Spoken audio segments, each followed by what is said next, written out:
Yo, yo, yo, yo, yo, what is going on, CoD Familia? It is your boy BN, aka Mr. Kingdom Builder. And today, I'm going to blow your minds away. Because we're going to be talking about not only this recent announcement that just came out from the CoD team about Kingdom Capacities, but I'm going to explain to you why there is a level of responsibility and accountability on not only the developers in regards to Kingdom Capacity, but also the players. And some of you might be wondering, boss, why would the players be involved in this? Why do they have... Oh, I'm going to explain, young Padawans. And what I talk about is absolutely going to blow your mind for those of you who just may not be privy or aware, or even have thought that this could be a thing with how we look at situations that play out in the game. So, let's start off with reading the announcement that we're going to get into quite a bit today. As always, if you enjoy the content, make sure you throw us out, because it helps out a lot. So, starting off, we've become aware of the overcrowding situation on the target migration servers. In response, we would like to inform Lords that we will be adjusting the capacity. Gotta hit my one for the day. Of the SOB2 season servers. And this is going to be happening today at 12:30 p.m. or 12:30 UTC. Now, if we go to in-game, we can see that it's 13:27. Oops, hang on. Oh, no, hang on. You guys can't see that. Let's do this. There we go. You can see that now. 13:27. Okay, we'll go back up. And so, this has already taken place. Upon completion of this operation, each server will be able to accommodate an additional 30 to 50 lords, depending on the current server conditions and the power level of migrating players. Thus, there may be some differences. Additionally, regarding the overcrowding situation on the migration target servers, we are assessing the calculation method for allocating migration slots for high-power players. We're dedicated to making continuous improvements to ensure better experience for the community. Okay. Now let's break this down. Number one, when you're talking about SOB2 season servers, it would be nice to know what tier level of capacity they are at.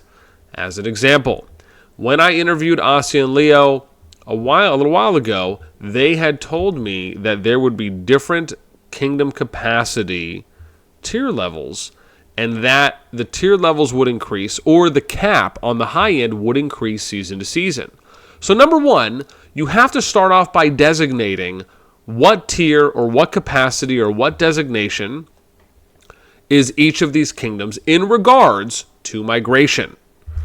So if you want to say, as an example, let's go back in game, and we look at the kingdoms, and you say, okay, well, Season 1 is what it is. That's not going to change. Season 2 is where you will see your first migration bump. And then just give an example of what does that bump look like.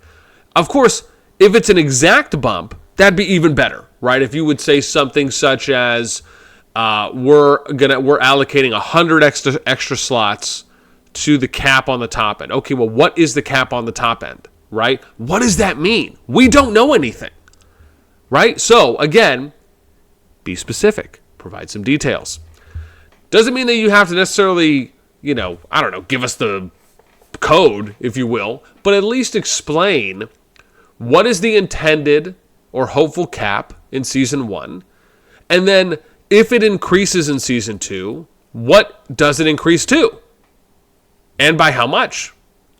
And then you do the same thing for Beller in Season 1, and then however many you do it for, right? Because they said that it's going to be a couple cap increases, and then it'll plateau. That's fine.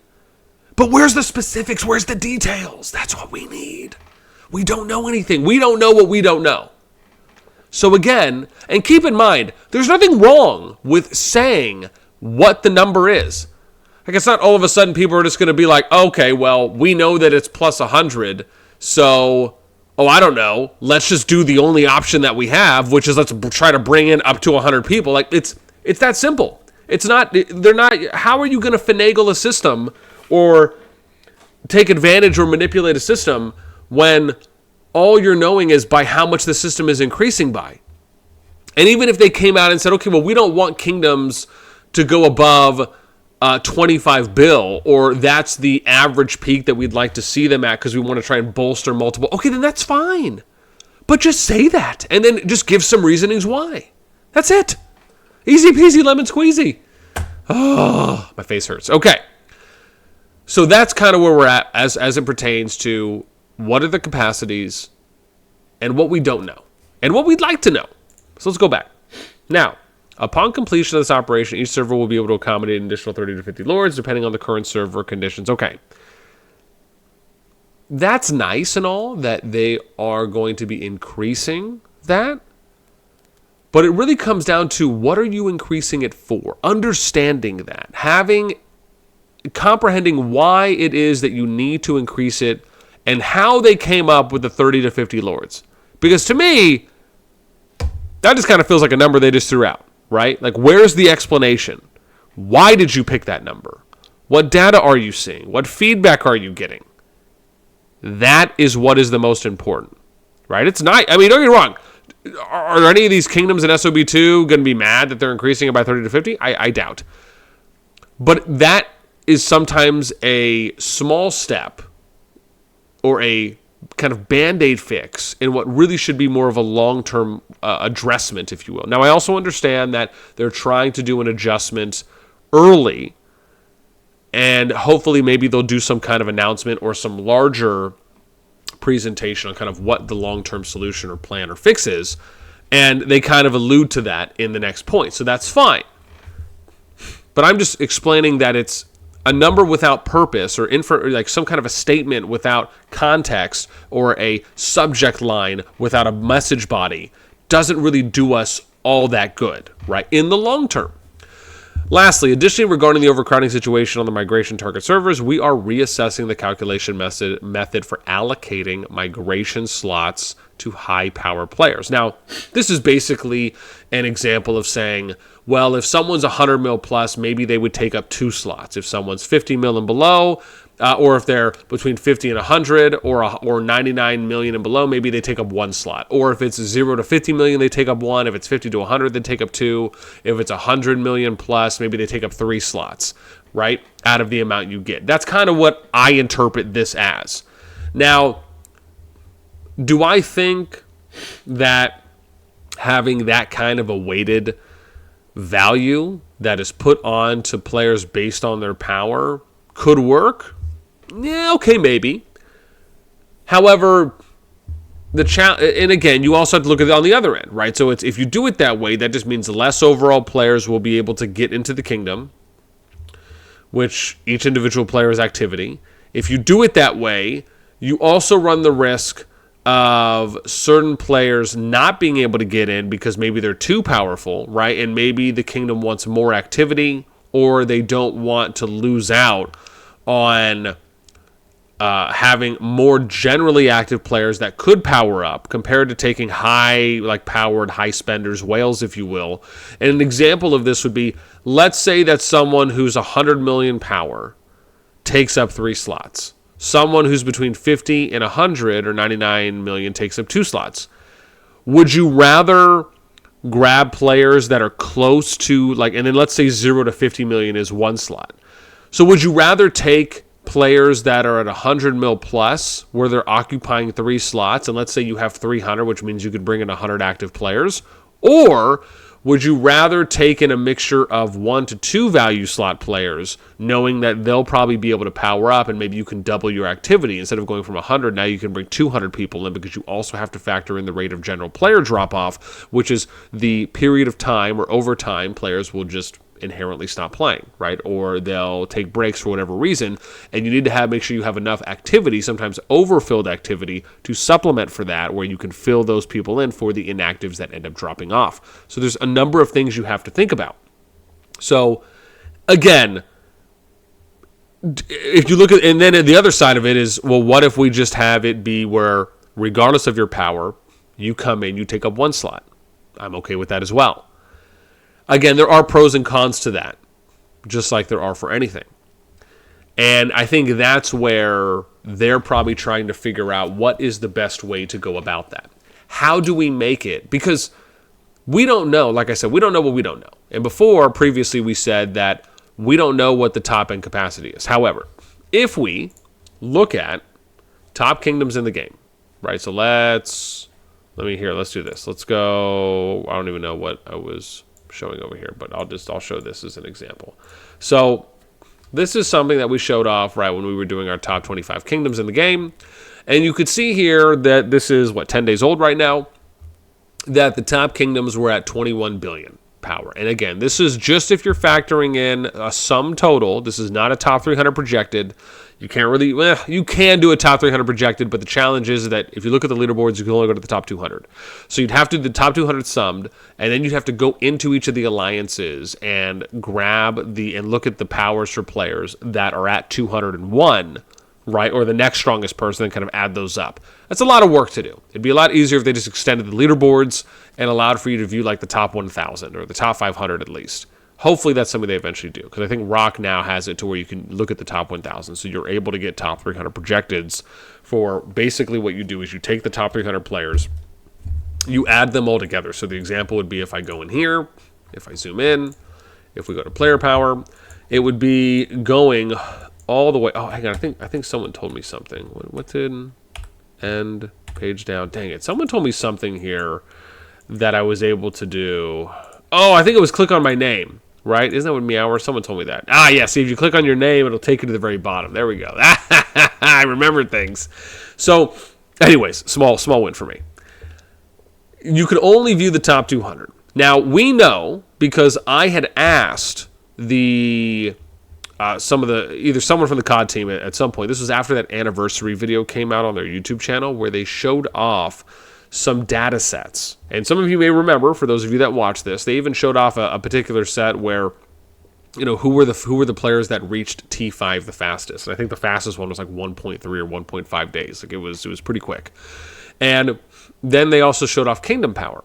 And I had asked them, right, how did you do this? Is it based off the top 200? Is it more than that? And the answer they gave me was that it was more than that. And so this leads me to believe, and there's nothing wrong with doing it this way at the moment, right? At least until you either find a better way to do it, or if you're just, as long as you're consistent across the board. And so I feel that it's probably the top 300 that they're basically just using from Rock, and they're using that to project kingdom power. Now, you could argue if that is the best way to do it. There's other factors that you probably could take in as well, but you'd really want to sit down and kind of hash that out. And so let's say, in this example, or along our assumption, that the top 300 players are being used to project the overall kingdom power. You can only view the top 200. So you'd have to look at this person at 86.57 million. And then you'd have to go through alliances and then look for people that are at 87.56 or 5 million and below. That's a lot of work. You'd have to go through everyone, and it's just a lot, right? So it'd be easier if they just extended the leaderboard so you could look at those things. So now let's say that we're in this fictional situation where we're able to look at the top 300 projected. Okay, well, now you're probably going to be able to get a more accurate gauge, a more soft gauge on, or a better soft gauge, if you will, on what the total power is for kingdoms compared to what I'm doing, which is just adding up the top 7 alliances. And so, well, I shouldn't say the top 7, up to the top 7 alliances. I should be specific there, right? Because we also put the number of active alliances that are in each kingdom for this particular set. And so that's how we end up getting these numbers, which again is more accurate than not because it's really factoring in active alliances, which means active players. And so if you're saying that the cap for kingdom power or the top end threshold at the moment is around 21 billion, that also is not going to be the final cap, because we know, as from what I alluded to earlier in the interview with Aussie and Leo, they stated that we are going to see cap increases across multiple seasons. And the way they made it sound is that it would be season to season, so it would be back to back. So like I said, as an example, season 2 would see a cap, SB1 would see a cap, or season 3 when that eventually comes out, and then the side seasons, right? So each season would see some kind of a cap increase up to a certain amount of seasons, and then eventually it would plateau. We just don't know what that top end number is, nor how much are they going to increase this by. And so now we get into this situation where they have to define and figure out how they're going to do that. And this is now we're going to transition to a little bit more of kind of my COD talk, or my TED talkness, if you will. And so now let's talk about this idea of what we mentioned yesterday, is where we talked about the Warband system. So in the beginning, and I'll give just a brief history context here. In the beginning, they were talking about how they wanted the game to be a little bit more alliance focused than kingdom focused. Eventually, then you get to a point where they introduce the Warband system. Or sorry, not only that, but home kingdoms really. And home kingdoms can go a number of ways. However, they typically trend to go in the direction of kind of one alliance kingdoms, maybe two, but usually one alliance kingdoms if we're just talking about the majority at a 51% or higher. And so then you get the Warband system introduction, which says, okay, well, the Warband system is going to allow for you to utilize up to 4 alliances.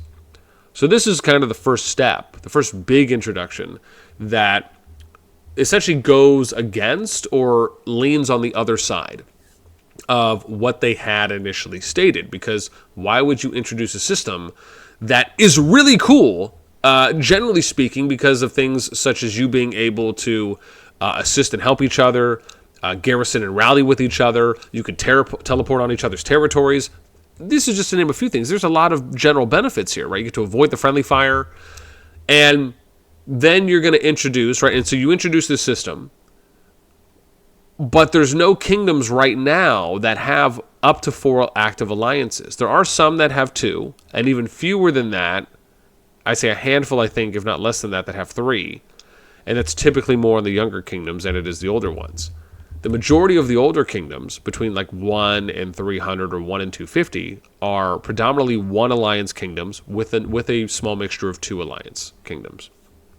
And so if you want to try and have this Warband system be utilized to its fullest extent, which also in turn will have more active KVKs, can also have potentially more longer-lasting sustainable fights and wars that are happening, right? These are things that can also generate more profit and revenue. And so now you look at Season of Strife, where they set up the Warband system after Home Kingdoms, and then Season of Strife comes out, which is the new KVK system, or the new KVK storyline, depending on how you want to refer to it as. And this is where you are going to have 2 camps, or maybe it'll be multiple camps, and which they define as a kingdom. And it appears that you're probably going to have kind of this light versus dark thing, where it's going to be camps on one side and camps on another side. So you got 2 sides, multiple kingdoms, and hopefully people being able to utilize their Warband system. But the challenge is that if you have so many kingdoms that are predominantly 1 alliance servers and then some that are 2, you're never going to really be able to utilize this system that they put in, even up to 50%. You will maybe have some kingdoms that can utilize it up to 50%, but the majority are going to be able to utilize it to 25%. And that just doesn't seem as though that is what the intention was. And so now let's talk about the next part here, which is balancing kingdoms. There's a couple ways to look at this. You don't necessarily want the top end of kingdoms to be so incredibly top end. So like, let's just take an example here on the top 25. If you look at the bubble position, which we usually refer to as the number 25, and then the ceiling, which is the number 1. So you look at 21.8 and 13.8. This is almost an 8 billion power difference between 1 and 25. Now, of course, the numbers are not that wide or egregiously wide if you think about the adjacent placings between 24, 23, 22, 21, right? If I look at these 5 or even these 6, now the gap becomes a lot less. Right now we're talking about 1.4, give or take. If we look at the next 6, or let's just look at the next 5, let's do that. So let's just, again, just to do an experiment. Now the gap is 1.1 billion. If I look at the next 5, now the gap is 2.1 billion. Right, so it's a little bit more. If I get here to the next 5, okay, well now the gap is 600 million. That's not that bad. If we look at it from 1 to 5, okay, well now the gap is 2.1 billion, right? So the gaps are smaller, but that's of course only if you're pairing them appropriately.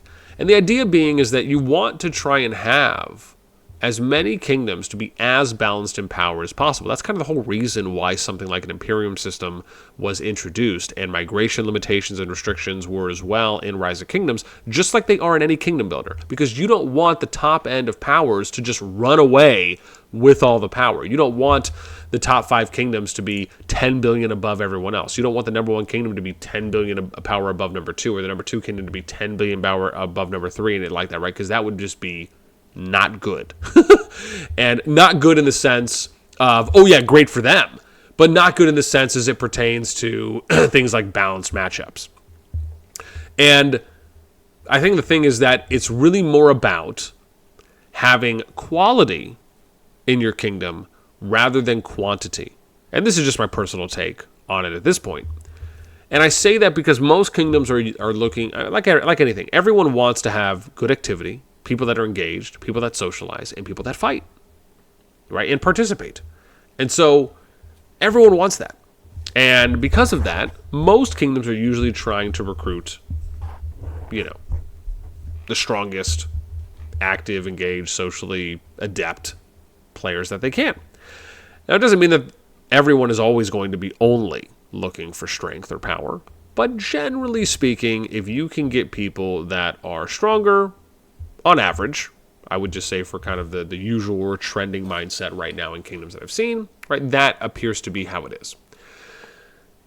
And so now we need to look at, okay, well, how do you kind of work this and get, right, so, and this is what we're going to be leading into, how do we get the bottom group of kingdoms to get closer in power to the top group? How do we limit the top group's growth so that way it kind of sandwiches from both ends, right? We're supporting the top end and the bottom end, so we can try and work on having as many active and balanced kingdoms when it comes to power and player participation as possible, right? And that's kind of the golden goose question.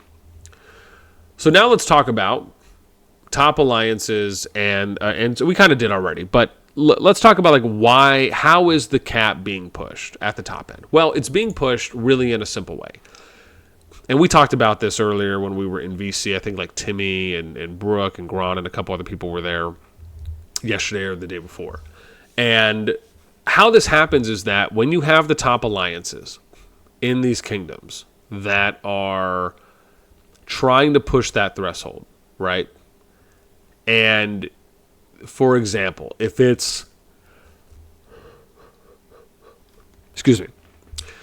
look at a kingdom like 96, right? You see the number 1 alliance is 16.8 billion, right?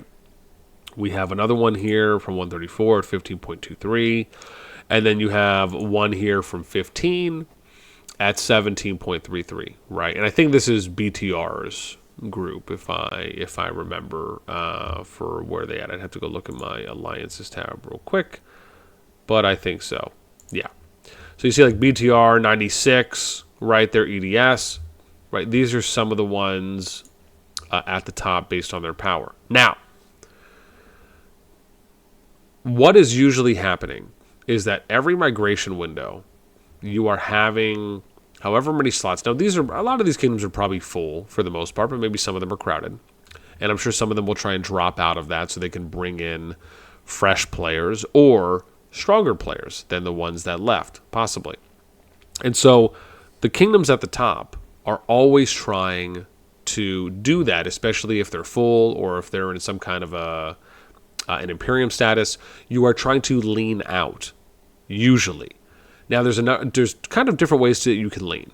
You can lean in the traditional sense where you just want to remove inactive players, right? It's kind of more like a purge lean where you want to not only remove inactives, but you just don't want them to be in your kingdom at all, right? So you would probably go through measures like asking them to leave, maybe trying to assist them in some way to where they can migrate out sooner, or you just zero them out. And I'm talking for inactive players, like players who are either rarely playing or they're affecting your matchmaking or your MMR rating in the kingdom because they're probably like within the top 300, or you just want to remove their power so that way it factors in less. Then you have kind of general leaning where or I guess kind of mid-level leaning, where you would, for example, remove players from the vanguard or the top alliances, and maybe they would move to the second alliance, or they would move to another alliance in the kingdom, and they would play more of a support role. So that support role could look something such as, well, maybe they're not going to fight so much, but they'll come out and help burn flags, they'll help build flags, they will help build keeps, they'll build objective structures, maybe they'll focus more on kind of blitzkrieging, maybe attacking farmers, etc. And that's kind of what they do. But you're also doing that in a way where you still have the activity, but you are putting them in a position where they're not at least affecting the Vanguard Alliance, because you're trying to bolster that up. And so maybe at that point, you would still consider, at that time, you're still going through and probably either asking some people to leave that are really inactive, or you're zeroing out inactive accounts. But you're not going to do the ones that are like semi-active, if you will, right? You're still going to try and utilize them. And then you have the other approach, which is, probably not really leaning, but you are kind of maybe more of a developmental kingdom. And that can be where, you want anyone and everyone that's there, right, to be there as long as possible and to be as active as possible. And you're probably would only really... Let's come back in. You would probably really only zero out or remove really, really dead weight, like pure dead weight, meaning people that are just not online anymore. But you're not going to go through particular criteria like you would if you're doing kind of heavy leaning or mid leaning, where you're auditing, you're going through stats, and you are really like having certain goals that people need to meet in order to be in certain places and or be in the kingdom. And so in a developmental-based kingdom, you're probably not really looking at that kind of criteria too heavily to where you're trying to do any kind of like hard or mid or hard leaning in the kingdom, with the exception of those that are just, again, either dead or just not active at all. So now let's get to the next one, which is what's the root of the challenge, right? And the root of the challenge is kind of twofold. This is what we talked about before when I mentioned about the difference between the developers and the players, and how you affect both ends of this when it comes to kingdom capacity and trying to kind of solve this at the end of the day. And the first one is that if we look at developers, right, the developers are there on their end, are responsible and accountable for what the capacities are, what the details are surrounding that, how can those be best utilized in order to keep kingdoms as healthy as possible, and are they providing enough tools, enough support, enough options in kingdoms in order to try and achieve this. And really, this starts from the very beginning. And I'm talking season 1, you just popped into a new kingdom. This is where it starts. And we've talked about this before, but I am very much a believer of that.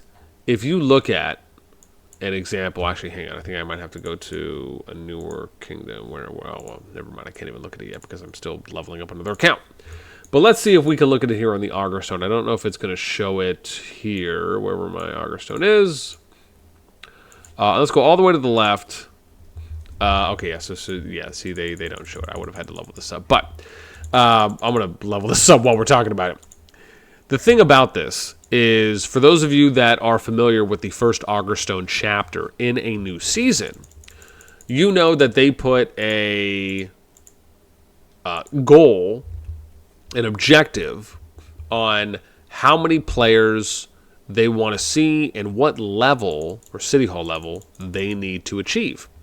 Now, this is, I believe now it is set at either 6,500 or 7,500, and you have to reach level 4.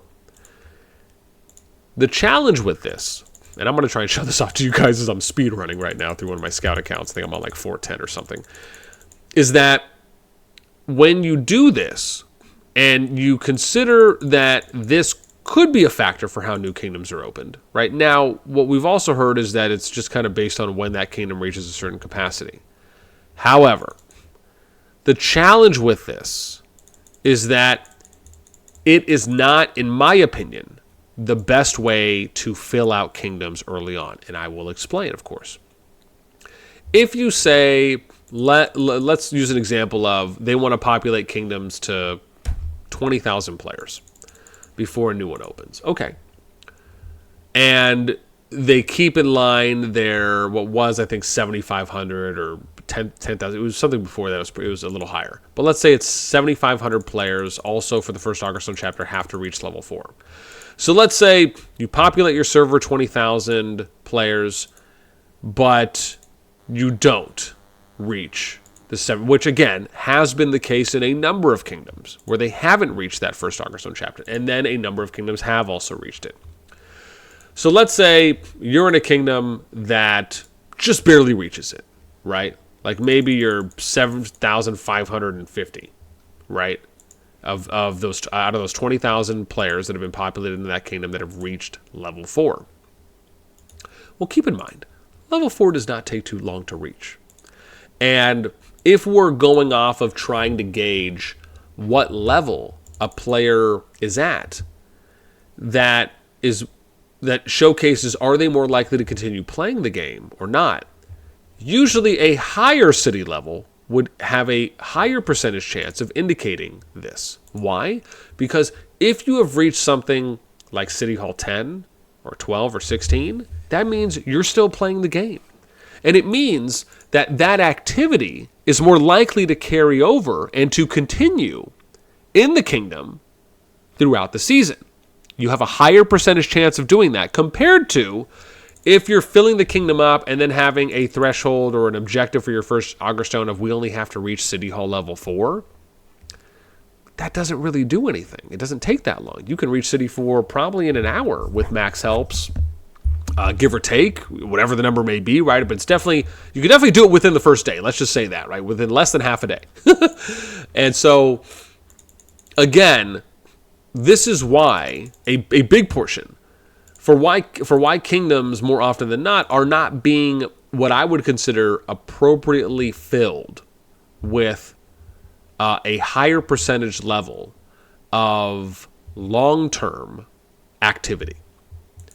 Now, how would I potentially correct this? Well, what I would do is I would say, okay, well, first off, we need to know what the actual intent is behind server capacity as far as, okay, well, are you trying to bring in 20,000 people, 30,000? Like, what's the plan there?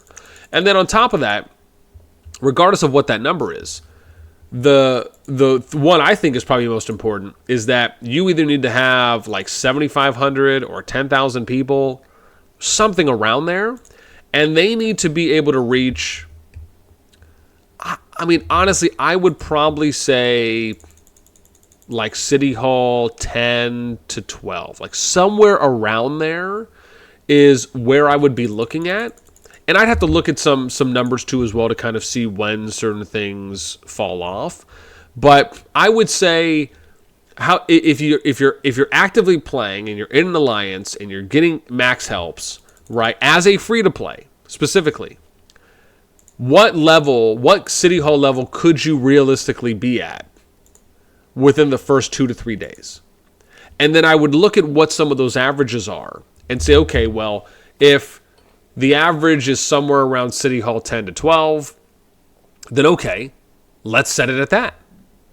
And then you set it there and you see how that plays out. And if that ends up meaning that kingdoms will be opening a little bit slower, but the game will be healthier because the capacity will be denser for active players in new kingdoms, then that really is a plus. That's more of a pro than it is a con, and it's more of a long-term benefit. And so then let's get to the other side of it, which is, well, aside from the developers, and what are some things that maybe they can do to assist this, like we talked about on the kind of later game end versus the early game. How do players affect this? Where's the responsibility and the accountability that players have? Well, this kind of gets into a little bit of I don't want to say a gray area, but it gets into quite a bit. And I'll try and keep this as short as I can because I know I'm already kind of running at 35 minutes now. Is that when you have a situation where you are... Oh, actually, I don't even need to do this anymore. I just need to go to a kingdom I already have the Augur Stone up at. Which... I don't know which one I do, actually. Maybe I can go to one of my 3s. Let's do that. I might get lucky here. So, the challenge is that as a player, and let's say you're going into a new kingdom, and I'm not even going to say a player, I'll just say like the kingdoms in general. You're going to a new kingdom.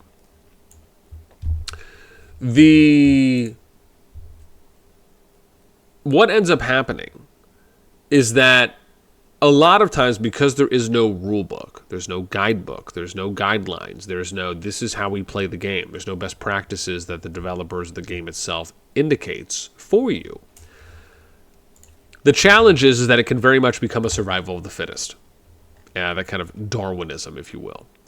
And unless you're going in with a group, in a lot of cases, in pretty much in almost every case,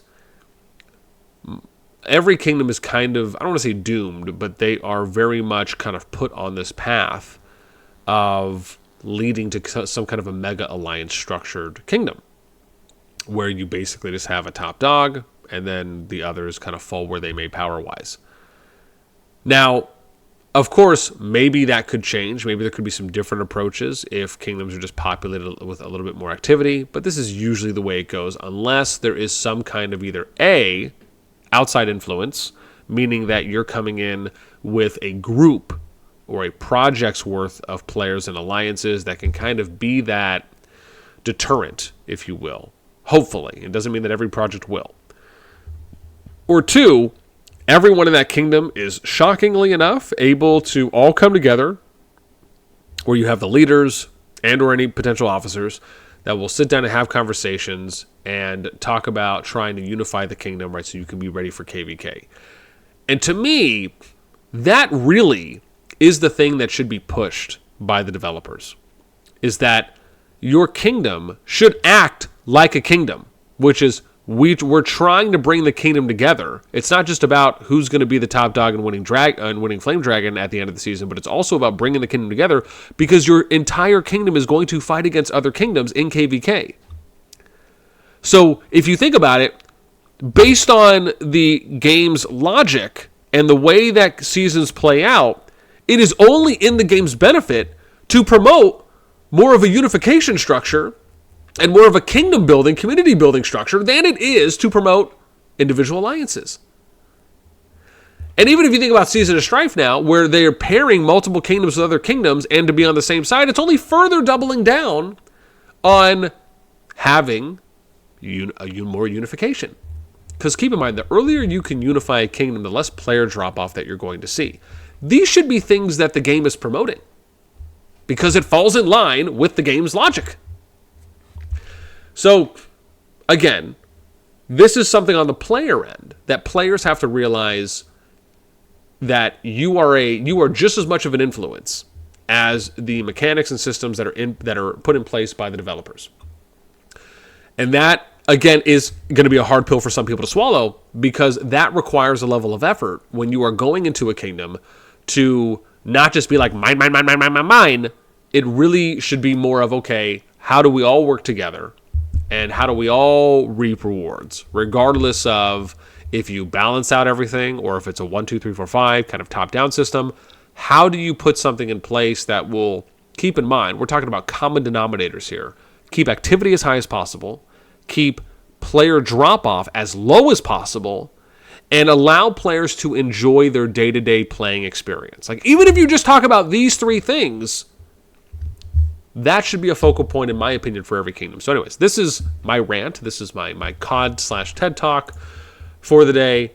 There's a lot, right, to really kind of unpack here. But I hope for those of you that enjoy these longer videos, the insight that I'm providing for how kingdoms play out, what the trends are, how do we kind of fix, or how do we try to look at things from a different angle on how we can address situations.